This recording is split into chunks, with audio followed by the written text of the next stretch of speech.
Can I have your attention, please? The performance is ready to commence, but before it does, Miss Lamond has requested that you take a moment to ensure that your mobile phones and pages are switched off. Thank you, and we hope you have the time of your life.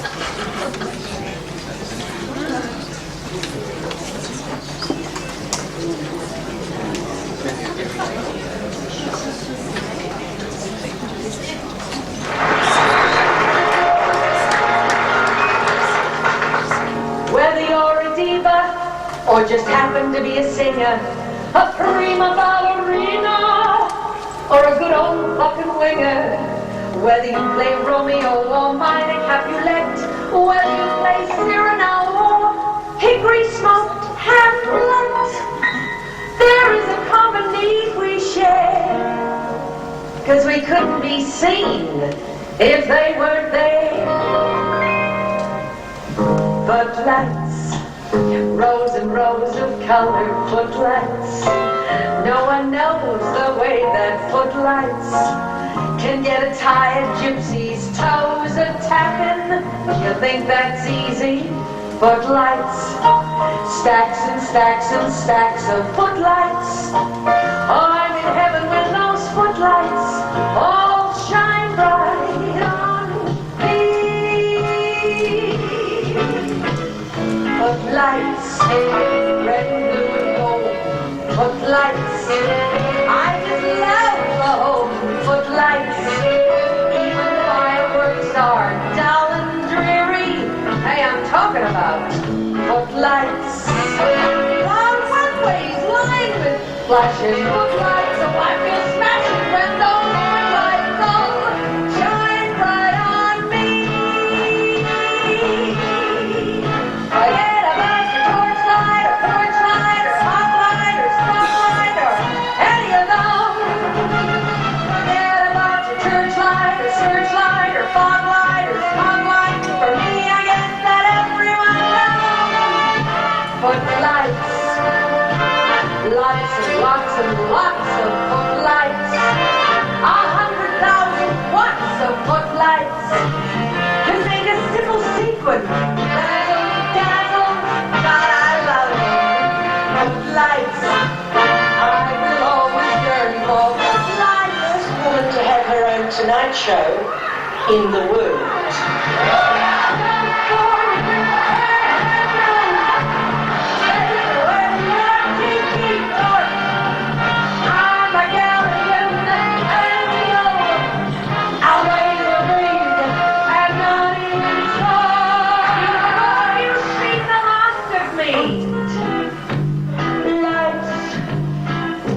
Lots and lots of footlights.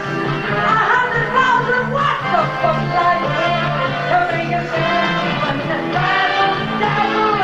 I love footlights. I will always yearn for footlights. Hey, it's my turn to have those footlights. Those wonderful footlights. Hey, I'm talking about footlights.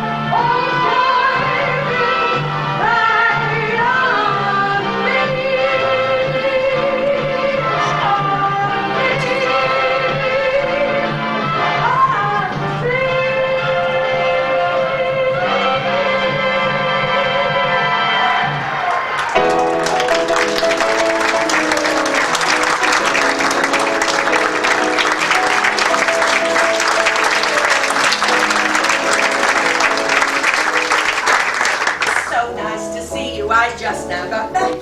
I came here direct from the station. Hi and goodbye, there's no time to unpack. I'm off to my next destination. So thanks for the visit, but don't ask where is it I'm off to. Can't say where I'm bound, but I'm bound to say I get around. Last week in Bundaberg I was the rage, and last night I conquered Corio. And who's who just called, 'cause they're adding a page to my ever-burgeoning bio. Sweden to Scotland, wherever I spot land, that's where little me can be found. Just ask my friends, they all I get around. I travel by train and I travel by plane, and once in a while parcel post. But nothing is cuter than me on my scooter when I'm coasting from coast to coast. So charge me to visa and check in my bags. To travel is my one desire. Then hand me a passport and my luggage tags, and add miles to my frequent flyer. Then frisk and inspect me and metal detect me and put me back in, turn around. I'll write without fail, Michael, your check's in the mail. I'm booked on old Jonah's whale. I get a feeling way down that says get out of town. So I'm off in a flash. Up hither and yon, then I'm here, then I'm gone. It's a life full of dash. From ocean to ocean, I'm always in motion. I've never sat back and relaxed. I've stabbed and addressed me and Federal Expressed me, and next time I'm gonna be vexed. So thanks for the visit. Too bad I can't stay. Oh, I hope this won't come as a shocker. Did I hear you say they should lock her away in her little portable locker? From Sail to Samoa, this girl is a goer. I'm traveling faster than sound. But Tana, I'm late. My agent's booked me a date. I'm playing Maine in Kuwait. I get around. Why do I do it? Because I love the sound of applause. And if this gig goes just right by the end of the night, well then who knows, I might just get around. I love to get around. Taxi!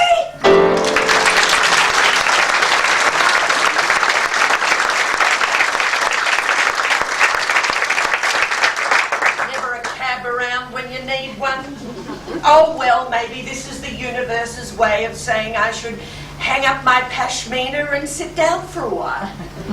And you know what they say, there's no place like home. Oh, that's funny, I thought I had more furniture. Oh well, never mind, as long as I've got a large screen TV and a grand piano, I'm anybody's. Michael, could we have some travelling music? Oh, ladies and gentlemen, my musical director, Mr. Michael Tyack.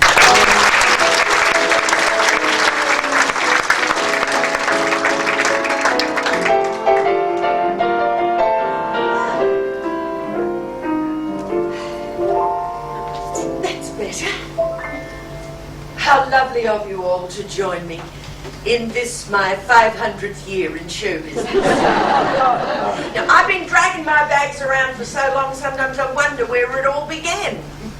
Oh, will you look at that? You must be tuned into the biography channel. Whoever would have thought that that shy little girl would have grease paint coursing through her veins? You see, I come from a theatrical family. And I thought everybody in the world was in a show. And I couldn't wait to follow my parents into the family business. I just knew I was going to be the next Judy Garland. My mother, Stella Lamond, was a star at the Tivoli when she was a teenager. Now, for those of you who are too young to remember, the Tivoli circuit was a chain of theatres throughout Australia that featured all the great names of vaudeville and variety. And if you don't know what vaudeville was, go to the library. This was a time when most of the talent was imported from overseas. So for an Australian to make it to the top of the TIV, you had to be the cream of the crop. And Stella's act was one of the best around. She used to play a little ukulele and sing comedy songs and popular songs of the day, like this one. When you're all alone, any old night, and you're feeling out of tune, pick up your hat, lock up your flat, and get out and get under the moon. Or this one. I can be happy, I can be sad, I can be good, or I can be bad. It all depends on you. But my favorite was a dramatic monologue. I want to walk without you, baby. Walk without my arms about you, baby. Now there were 3 letters you wrote me, my dear, in 3 different stages of your career. The first one starts, sweetheart, my wonderful one. I'll always be grateful for all that you've done. The second, that came after I gave you your start. That came from your fountain pen, not from your heart. The third, that was the joker that comes with the deck. You started that letter, enclosed, please find check. You poor fool, did you think that your money could pay for all that I suffered till things came your way? Well, I answered the letters that said we must part. I tore them to pieces like you tore my heart. I'm lonesome, I'm linked, I haven't got a dime, but oh, thank God I found out in time. Pretty hot stuff for way back then. But the one she was most proud of was the one where she got her picture on the cover of the sheet music, which is equivalent today of having your video clip played on MTV. Father has a business, strictly second-hand, everything from toothpicks to a baby grand. Stuff in our apartment came from Father's store, even clothes I'm wearing someone wore before. It's no wonder that I feel abused. I never get a thing that ain't been used. I'm wearing second-hand hats, second-hand clothes. Everyone calls me second-hand Rose. Even our piano in the parlor, Father bought for 10 cents on the dollar. Second-hand pearls, second-hand curls. I never get a single thing that's new. Even Jake the drummer, he's the man I adore, had the nerve to tell me he's been married before. Everyone knows that I'm the second-hand Rose from 2nd Avenue. I'm wearing second-hand shoes, second-hand hose. All the girls hand me their second-hand bows. Even my pajamas when I don 'em have somebody else's initials on them. Second-hand rings, I'm sick of second-hand things. I never get what other girlies do. Once while strolling through the Ritz, a girl got my goat. She nudged her friend and said, oh, look, there goes my old fur coat. Everyone knows that I'm the second-hand Rose, 2nd Avenue, from 2nd Avenue.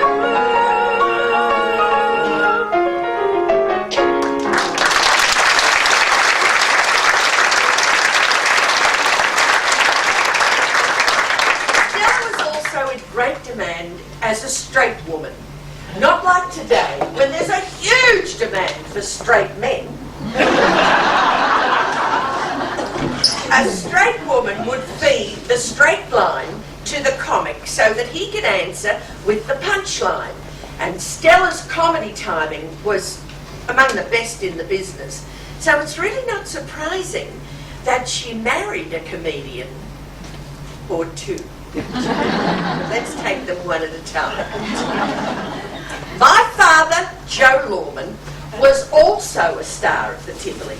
In fact, when Roy Reen and Nat Phillips broke up their comedy act of Stiffy and Mo, my dad stepped in as Mo's replacement and the act became Stiffy and Joe. See, you wouldn't learn things like that watching Dancing with the Stars.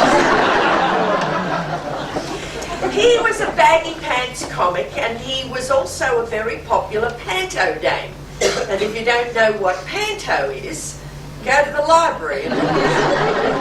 He used to tell gags like, this man went to the doctor who told him he had a terminal illness.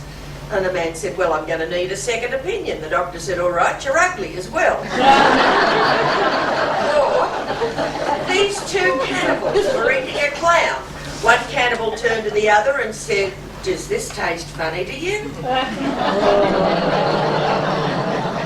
My dad was a pioneer in our family because he played a featured role in an early Australian movie. Did you ever dream that you were making love to Clark Gable? Did you ever dream that he placed his arm around your waist, took you in his arms, kissed you and told you that he loved you and loved you and loved you? Oh, yes. I've often dreamed that. Isn't it lousy when you wake up? Handsome devil, wasn't he? He was the Heath Ledger of his era. He used to wear a big, oversized, baggy suit on stage, and I kid you not, through the fly of his trousers, he wore a safety pin that big. And he used to whistle through his teeth, the Stars and Stripes Forever, put his hands in his pockets and work the pin back and forth. I can't do it. But I can do another piece of his comedy material where he'd just come from a funeral and he'd come to cheer us all up. Soon you'll all be lying in the graveyard, granite on your chest, a bunch of dandelions stuck in a jam jar. But folks, don't be depressed. Let's be happy, let's be gay, though your number may be up today. What does it matter who goes first? Ashes to ashes and dust to dust. You've all got 1 foot in the grave. Soon you're gonna have both feet. But until you are gone, keep hiking along on the sunny side of the street.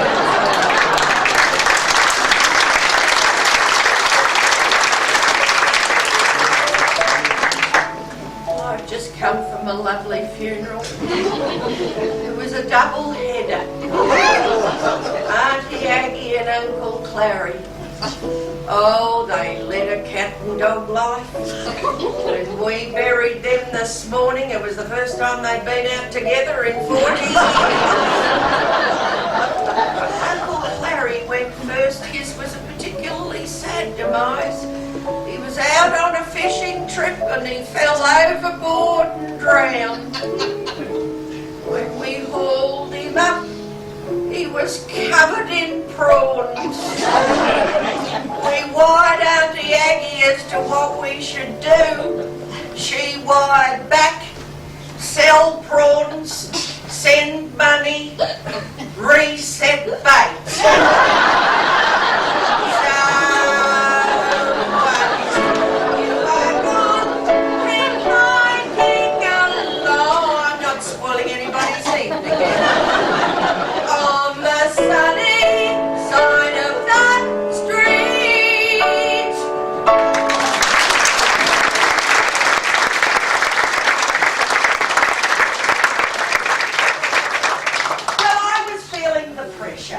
I mean, I figured if my parents had made it big at such a young age, I'd better get a move on and hurry up and get into the theatre.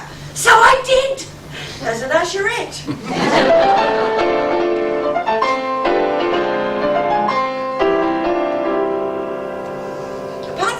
I could watch Betty Grable movies all day long. It was the uniform that attracted me. Oh, it was gorgeous. A long maroon skirt, a high-necked, long-sleeved, white-starched blouse, a maroon sleeveless bolero, flowers in the hair. I was a goddess with a torch. It was one of those grand movie palaces when going to the pictures was a big night out. And the usherette would personally escort you to your seat. Not like today in the multiplex where the kid on the door tears your ticket and says, sit where you like.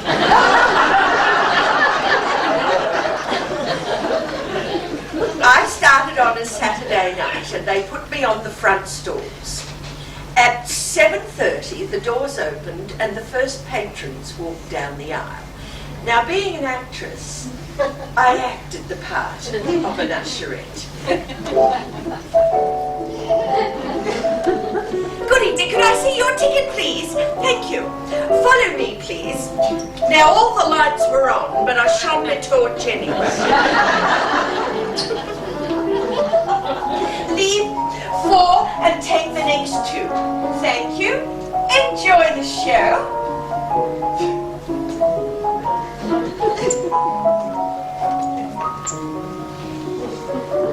Leave 6 and take the next 2. Thank you. Enjoy the show. Oh, this was easy. And suddenly, from behind me, up from the orchestra pit, uprose a Wurlitzer organ.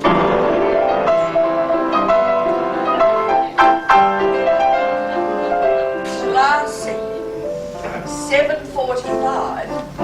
The avalanche came down the aisle.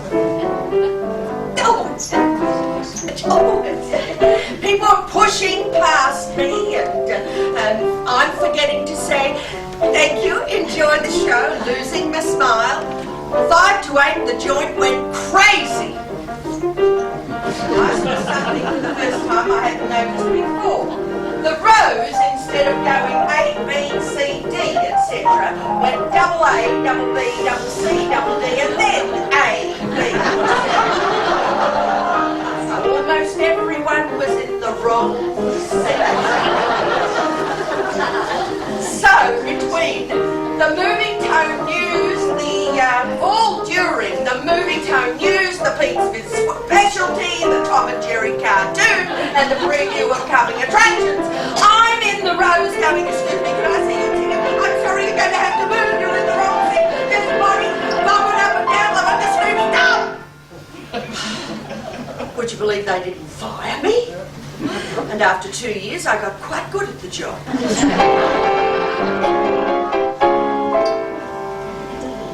I don't know if it was the influence of the Betty Grable movies, but I started to take dancing lessons. And my timing couldn't have been better, because my teacher was asked to suggest a suitable young lady to play the role of soubrette in an upcoming variety show at the brand new Plaza Theatre Northcote in Melbourne. And if you don't know what a soubrette was, I'll tell you. She was the girl who'd come on in the production number and sing the song in front of the ballet. And if you're going to be a soubrette, you'd better have a good pair of legs, because the audience is going to see a lot of them. Move over, Betty Grable. Good thing I inherited Mum's and not Dad's. Those legs years later earned me my nickname when Noel Ferrier christened me Lolly Legs Lamond. It was hard work at the Plaza. Change a program every second week for over 2 years. But I was learning my trade and having the time of my life. Although some of the songs they gave me to sing were pretty silly, even for an 18-year-old. Messy notes, nosy notes, little lanty-ninety, kiddly-ninety-doo, was you. Messy notes, nosy notes, little lanty-ninety, kiddly-ninety-doo. The words sound queer, funny to your ear, a little bit jumbled and jivey. Sing, there's eat oats, and those eat oats, and little Lancy, Ivy,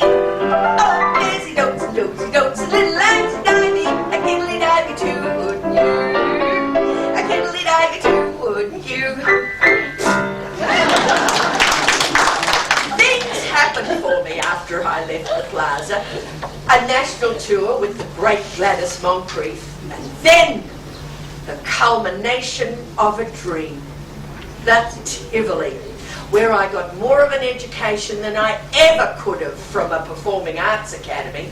Not that there were any in those days.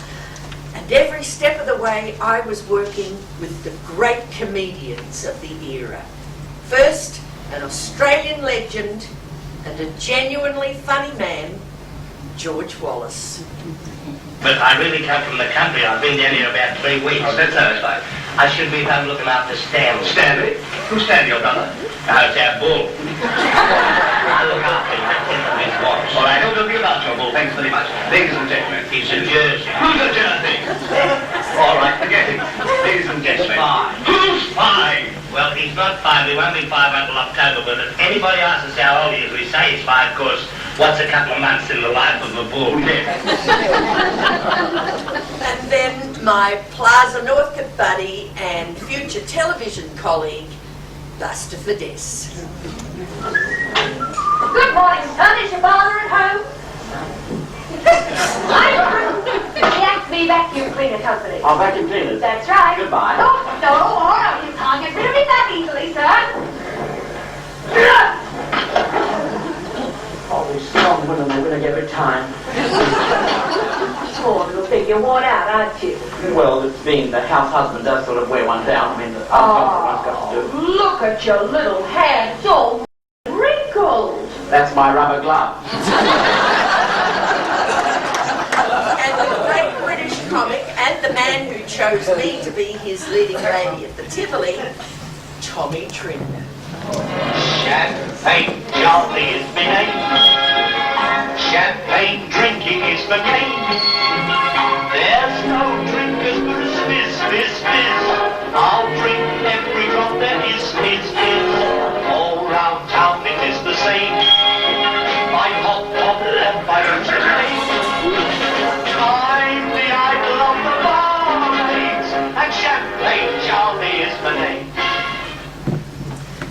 Tommy Trinder, I worked with him side by side for 2 years, and he paid me a wonderful compliment.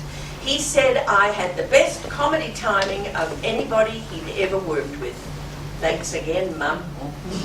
Not only that, at the end of the tour, he was going to take me back with him to England and launch me into British show business.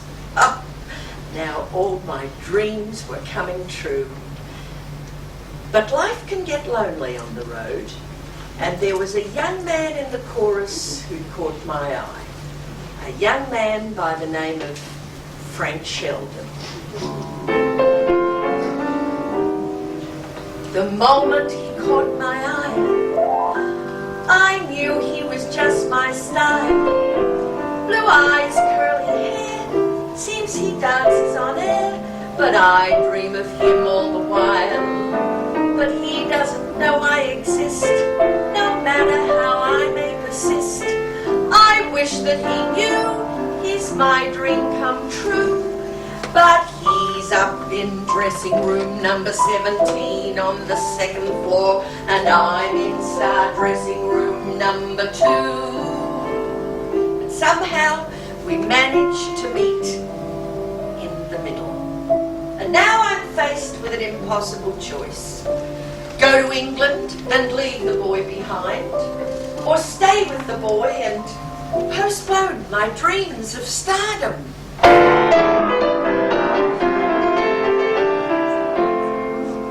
I chose marriage, and it wasn't a popular choice.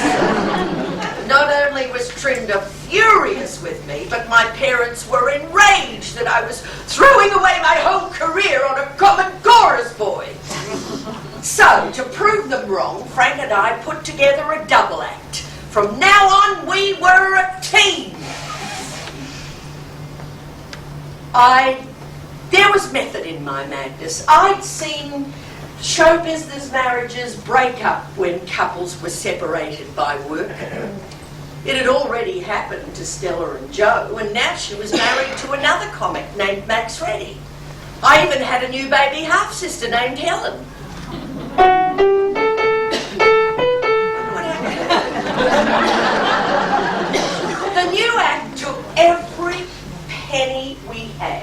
But it was first class. And we were thrilled because we got our first booking in the Philippines. The exotic East. Well, we got a horrible shock after the first couple of nights when we found that we were expected to change program every week. Well, we were flat broke, but we made an important discovery. Post-war audiences in Manila weren't interested in our sophisticated song and dance act. They wanted sex. So that's what we gave them. I took my favourite ocelot pillbox hat and turned it into a turban by turning it upside down, filling it with paper flowers and adding a couple of plastic basket handles from the market as earrings. I took the matching ocelot umbrella cover, pulled it apart, made it into a bra, and then I added a pair of fringe-covered bikini pants, and we called it the Dance of Temptation. Total cost $10. We knocked them dead. And we stayed there for 6 months. Just as we were putting some money aside and saving it, we found that we'd overstayed our visa and were ordered to leave the country within 24 hours. So it was back to Australia with the G-rated version of our act. Clap your hands, clap your thighs, hallelujah, hallelujah, everybody come along and join the jubilee. Clap your hands, clap your thighs, don't you lose time, come along and shake the shake signs out for you and me. Understand the time you are only a pebble. Remember trouble must be treated just like a rebel. When you do the demo, clap your hands, clap your thighs, hallelujah, hallelujah, everybody come along and join the jubilee. And our timing couldn't have been more perfect. J.C. Williamson's, the leading theatrical management of the day, were producing the new Broadway hit The Pajama Game as a 3-month fill-in between the current hit Can Can and the upcoming blockbuster My Fair Lady. Now, up to this time, they'd cast the stars of the new shows from imports from the US or the UK, with Australians consigned to supporting roles. This time they decided to take a daring gamble and cast the whole show with local talent.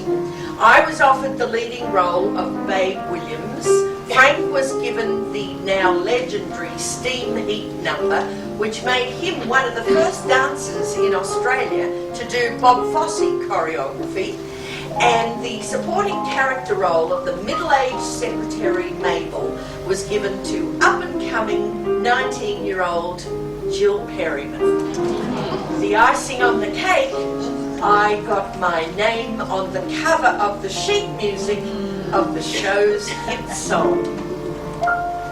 Hey there, you with the stars in your eyes, love never made a fool of you. You used to be too wise. Hey there, you on that high-flying cloud, though he won't throw a crumb to you, you think someday he'll come to you. Better forget him, him with his nose in the air. He's got you dancing on a string. Break it and he won't care. Won't you take this advice I hand you, like a mother? Or are you not seeing things too clear? Are you too much in love to hear?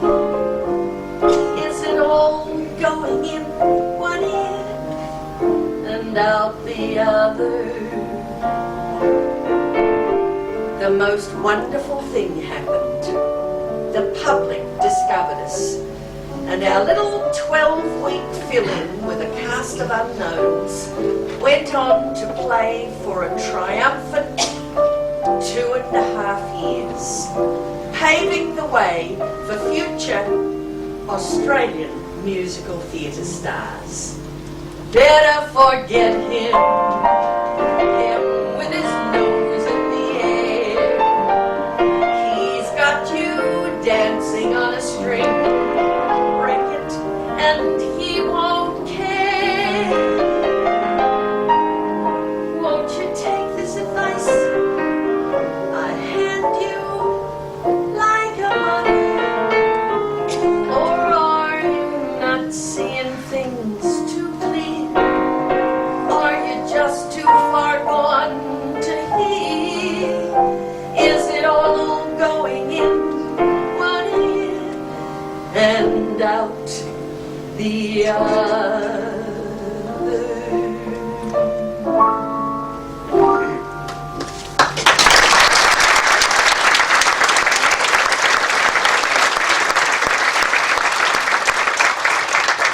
But I'm getting ahead of myself. The week before Pajama Game opened, Frank and I were appearing in the floor show at the Savoy Plaza Hotel in Melbourne when we were asked to appear on the official opening night of a brand new television studio, Channel 9. Now, at precisely 8:30 p.m, the Governor, Sir Dallas Brooks, was to drive into the studio in his Rolls Royce, officially declare the channel open, and then the compere was to introduce Frank and I as the opening act to do our number, I Won't Dance. Now, the timing worked out fine because we finished our show at the Savoy at 7:45. The car journey to the studio only took 20 minutes, so we had time to spare. Except at the rehearsal, the director said, "All right, everybody back in the studio at 7:45 for an 8 p.m. start." 8 p.m? Doesn't the show start at 8:30? No, he says, 8 o'clock it is. So all the way in the car, Frank and I are trying to figure out how are we going to cut out half our act. And the manager was waiting for us in the lobby, and he threatened to fire us if we cut so much as a syllable. So that night we barreled through the act at 90 miles an hour, doubled up to all the tempos, didn't even wait for any of our laughs, didn't even wait for our bows. 7:45, still in our costumes, we dived into the car, screeched through the Saturday night traffic, and as we drove into Channel 9, the general manager was jumping up and down. He said, "Get inside, the Governor's nearly finished his speech." Frank said, "I'll just go and park the car." He said, "No, leave the car the way it is, get in, you're on." So we rushed in just as the orchestra was starting up our music.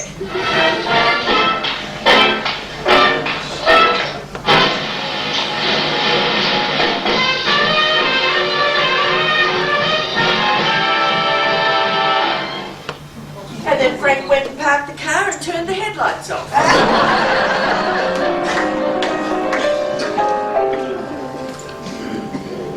After Pajama Game finally closed, Frank and I were put under contract by Channel 9 and Graham Kennedy's In Melbourne Tonight. By this time, Frank was tired of dancing, and he wanted to try his luck and his talents more on the producing side. And I was going to be able to sing the sophisticated material I'd always longed to perform. Down in the baby, bitty, bitty, pretty and the mama pretty too. Big little mama pretty, pretty glad, all over the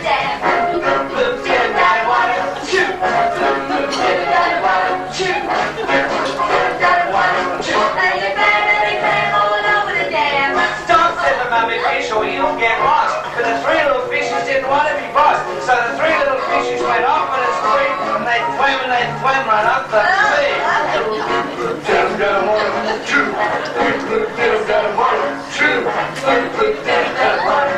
Kill all of the cats like toy cats. What toy?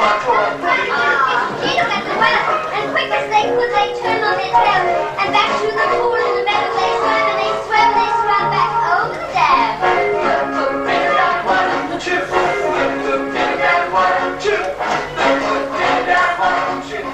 Oh, well, I suppose sophistication is in the eye of the beholder.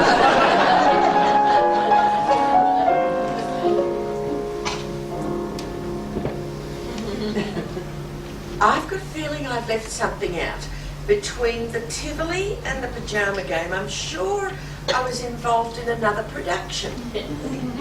Oh, that's right. I had a baby. And like most parents, we occasionally took him into the office to see what Mummy and Daddy did at work. Trouble is, Tony Sheldon liked the office so much he never really came home. And as I always say, if you're going to start a career, start with the king. How old are you, Tony? 7. 7. Tony is 7. Do you really want to be a comedian when you grow up, or is that just the words of the song? Oh, that's the word of the song. Oh. How do you think it would be being funny on television night after night? Well, I think it'd be good as a drag. Oh, would you like to swing on a star, carry moonbeams home in a jar, and be better off than you are? Or would you rather be a mule? A mule is an animal with long body ears. He kicks up at anything he hears. His back is running out, his brain is weak. He's just plain stupid with a stubborn streak. And by the way, if you hate to go to school, you may grow up to be a mule. Or would you like to swing on a star, carry moonbeams home in a jar, and be better off than you are? Or would you rather be a pig? Look at that face, just look at it. Look at that fabulous face of yours. I knew first look I took at it. This was a face that the world adores. Look at that smile. Look at that nose, it shows what a nose should be. And for that smile, it's lyrical, sunny and warm as a summer's day. That face is just a miracle. How can I ever find words to say? The way that it makes me happy, whatever the time or place, I'll find in no book what I find when I look at that face. Whoever would have thought that dear little baby would grow up to write his mummy's scripts, star in shows of his own, and that Mummy would be lending him her frocks.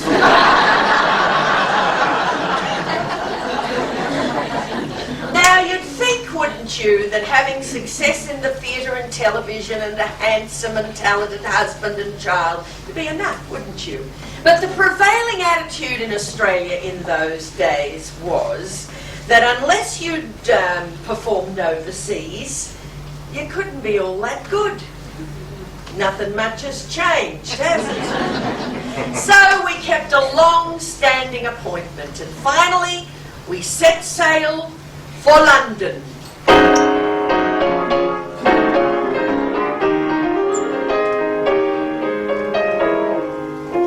It seemed I'd waited half my life for this journey, and we were so excited we didn't even wait to unpack when we first got there, and we dived straight into the tube and made straight for Piccadilly Circus.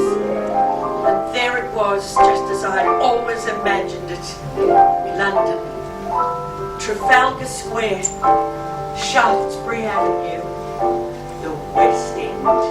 And before long, Frank and I got our first booking in a brand new intimate revue that was opening soon in glamorous, exciting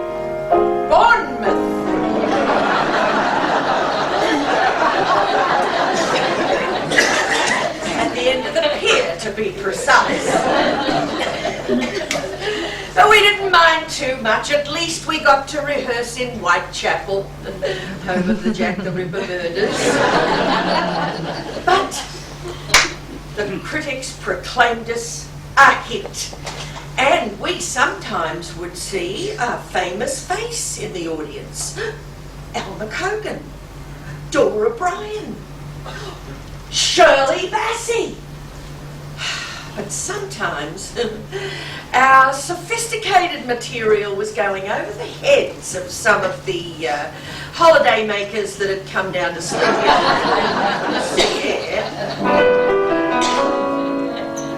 Those who read me in their Vogue saw the other week my prediction: tweeds and brogues don't add up to chic. Any girl, no matter what her name is, should know that her proper hardy aim is a little black dress that she can wear to each and every function. A little black dress has savoir-faire from Court to Bondi Junction. A little black dress with classic lines that she can always vary, with belt or bag or bits of drag whenever necessary. A little black dress is all you want, so why look any deeper? A little black dress from Saint Laurent or Target is much cheaper.